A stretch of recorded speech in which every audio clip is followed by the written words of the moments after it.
aujourd'hui, on va traiter une série des exercices d'une olympiade physique. Troisième AC. Voilà, troisième AC. Bien. Premier exercice. Sachant que la résistance d'un fil de cuivre est proportionnelle avec sa longueur. Par exemple, la valeur de la résistance d'un fil de 1 mètre de cuivre, en cuivre, sa résistance est de 1 ohm. 1 mètre, il a une résistance de 1 ohm. Bien.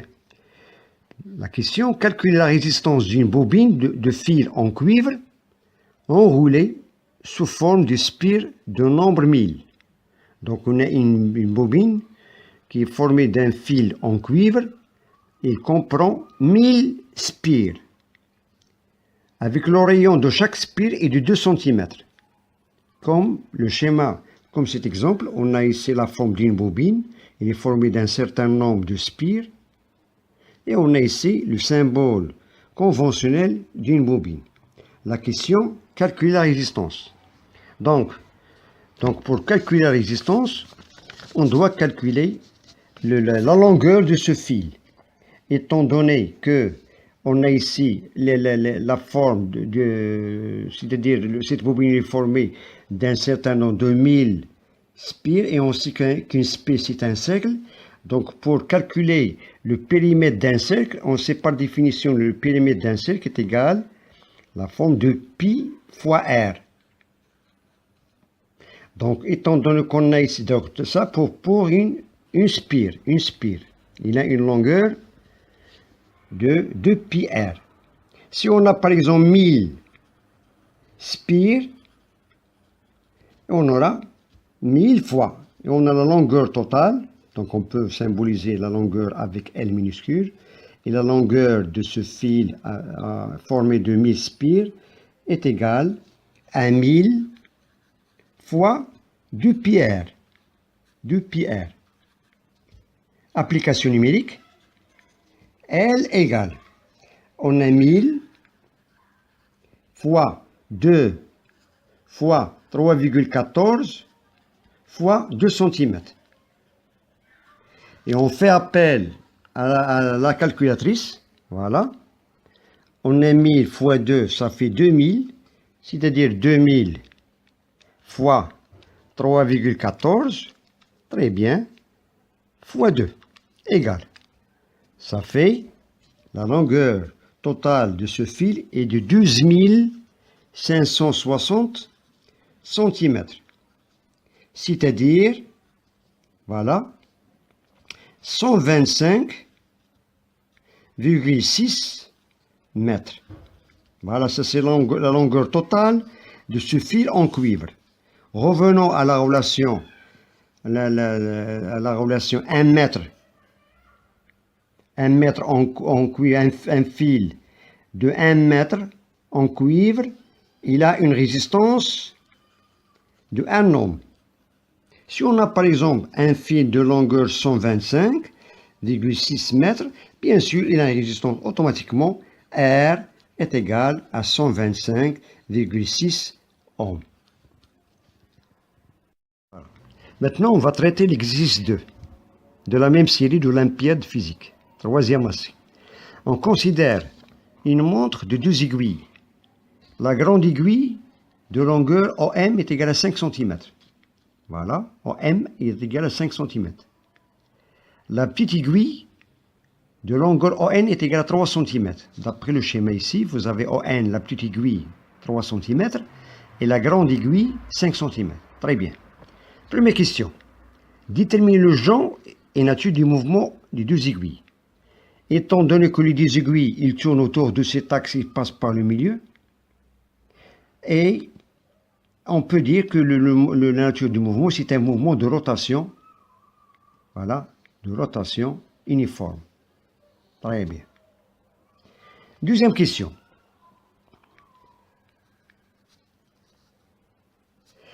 Calculez la vitesse moyenne de chaque pointe d'aiguille en M et en N.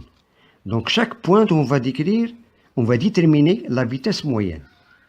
Commençons par la grande aiguille. Il y a une pointe M. Et OM est égal à 5 cm.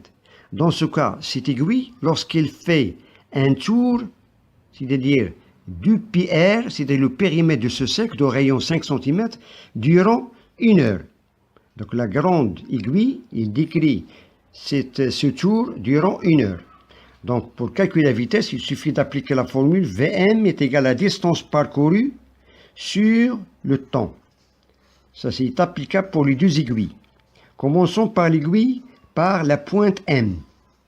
C'est-à-dire l'aiguille, la grande aiguille OM. Bien. Voilà. Donc, on doit déterminer la distance. La distance, c'est un tour de rayon 5 cm, pardon, de rayon 5 cm. Donc, il suffit d'écrire 2πr. Et on remplace, on a 2π, ça fait 6,28. Et on a ici le rayon, il est exprimé en centimètres, voilà, OM. Donc, on doit le convertir en mètres. Très bien, c'était 0,05. Donc, on multiplie par 0,05 pour avoir la distance en mètres. Le temps, 1 heure. 1 heure, ça fait 3600 secondes. Car la grande aiguille, il décrit ce cercle durant 1 heure. Voilà, secondes. Donc, il suffit maintenant de faire l'application numérique pour calculer la vitesse moyenne de la pointe M. Donc, on remplace et on aura 6,28, voilà. Voilà, j'ai écrit tout directement 2πr sur t. Application numérique. Et on a Vm est égal. Voilà. Vm est égal. Donc, je remplace ici. J'avais utilisé cette calculatrice. C'est-à-dire 6,28. Voilà. 6,28. Donc, il provient de 2 pi. C'est-à-dire 2 fois 3,14 fois 0,05 égale, et on divise bien sûr par 3600. Et on trouve ici, voilà, la vitesse moyenne est de 8, voilà, 8,72 fois 10 puissance, voilà, 10 puissance moins 5, très bien, mètres par seconde. Ça, c'est la vitesse moyenne de la grande aiguille.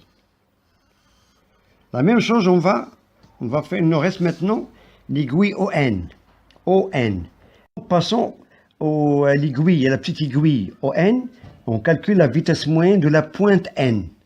Donc on va faire la même chose comme tout à l'heure. Voilà. On a ici l'aiguille, la petite aiguille ON. Et on va calculer la pointe, la vitesse moyenne de la pointe N.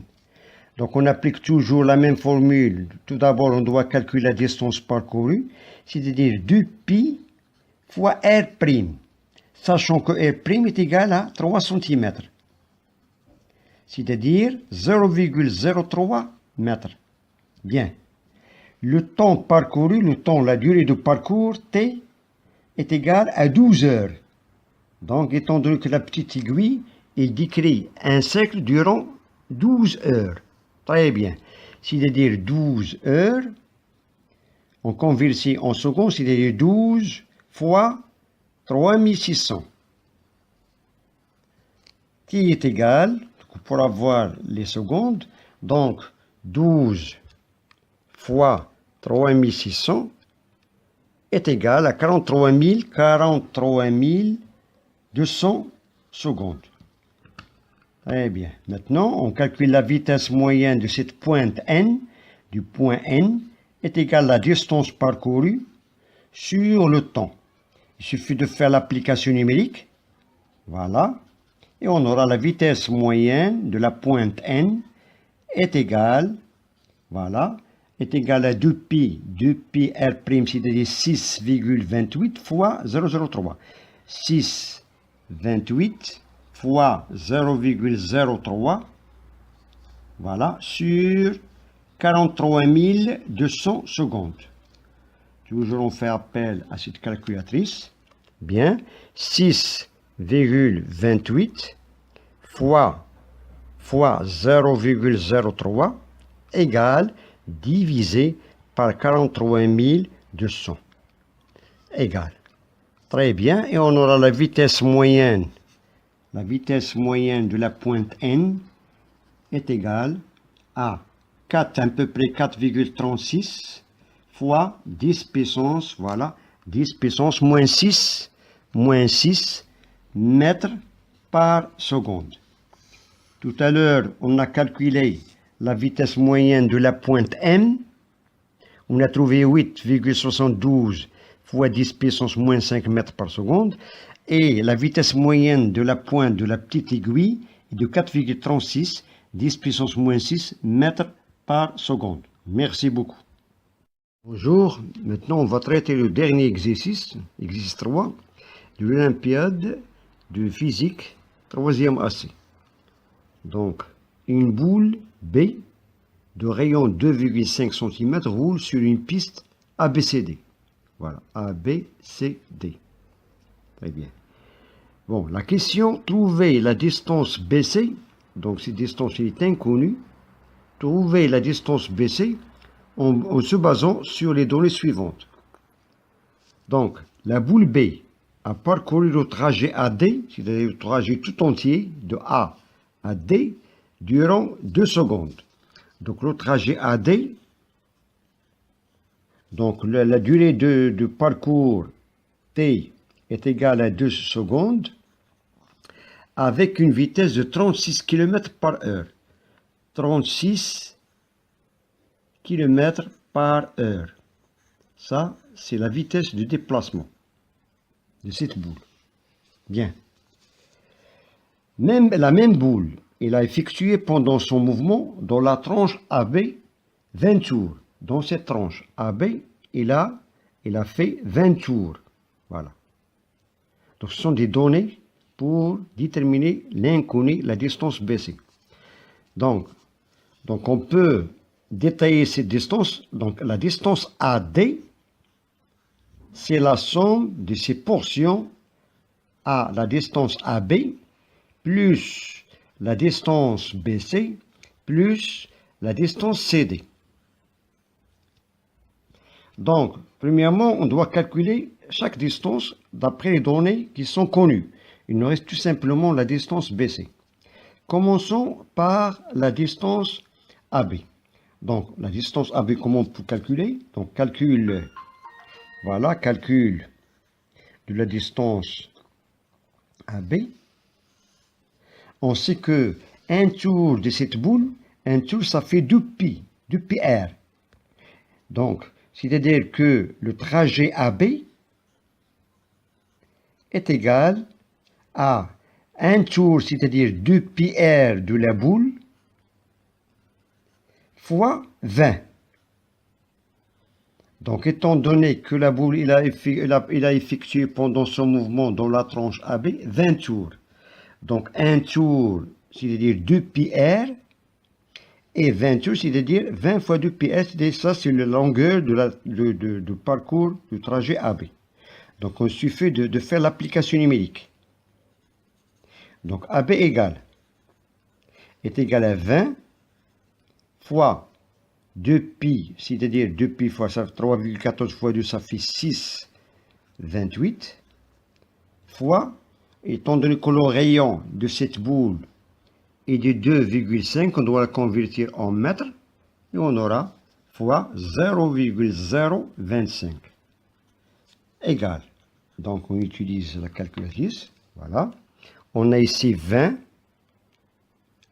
fois 6,28 fois 0,025 égale, donc 3,14, c'est-à-dire la distance AB est égale à 3,14 mètres. Bien. Il nous reste maintenant la distance CD. C'est-à-dire calcul de la distance CD. On peut constater d'après ce schéma qu'on a ici un triangle rectangle. CD, il représente l'hypoténuse de cet angle. Donc on peut utiliser la règle du sinus. On sait que le sinus, c'est le côté opposé sur l'hypoténuse. Donc on applique la formule, on a sinus de l'angle alpha qui est égal à 30 degrés, est égal le côté opposé de cet angle, c'est-à-dire la hauteur h, divisé par CD. Très bien. C'est-à-dire le côté opposé sur l'hypoténuse qui est la distance qui nous intéresse CD. d'où CD est égal à H sur sinus de 30, sinus de l'angle. Donc, on fait l'application numérique. Donc, on aura CD est égal, H est égal à 2 mètres, d'après l'énoncé. H est égal à 2 mètres, voilà. Sur sinus de 30. Sinus de 30, c'est-à-dire 1,5. Donc, 1,5. D'où on a CD est égal à 4 mètres. Donc, on a calculé la distance CD qui est égale à 4 mètres. La distance AB, on a trouvé, est égale à 3,14. Et on peut calculer de même la distance AD d'après cette phrase. La boule B a parcouru le trajet AD durant 2 secondes avec une vitesse de 36 km par heure. Donc, revenons à ces données. On peut convertir 36 km par heure en mètres par seconde. Il suffit de diviser par 3,6. Donc, on divise par 3,6 et on trouve que la vitesse est égale à 10 mètres par seconde. D'où on a la distance AD est égale à la vitesse fois le temps, c'est-à-dire 10 mètres par seconde fois 2 secondes. Et on trouve que AD est égal à 20 mètres. Donc revenons à cette relation. On a ici AD est égal à 20 mètres. AB on a trouvé est égal à 3,14. BC il est inconnu. Et CD est égal à 4 mètres. Donc on a une équation.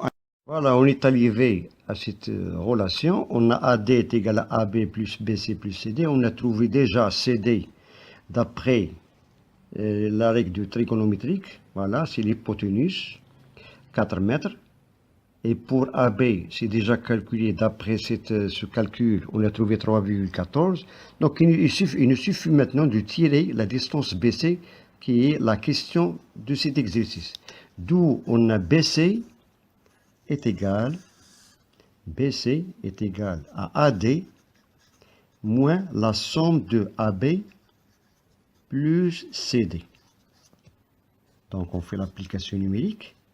Et on trouve que BC est égal à AD est égal à 20 mètres, voilà, moins la somme de ces deux distances. AB est égal à 3,14 plus CD qui est égal à 4. D'où on trouve la distance BC qui est demandée est égale à 20 moins 7,14. Donc 20, voilà. Donc 20 moins 7,14 est égal à 12,86. 12,86 mètres. Très bien, ça c'est la distance BC demandée d'après cet exercice. Merci beaucoup. Bon courage.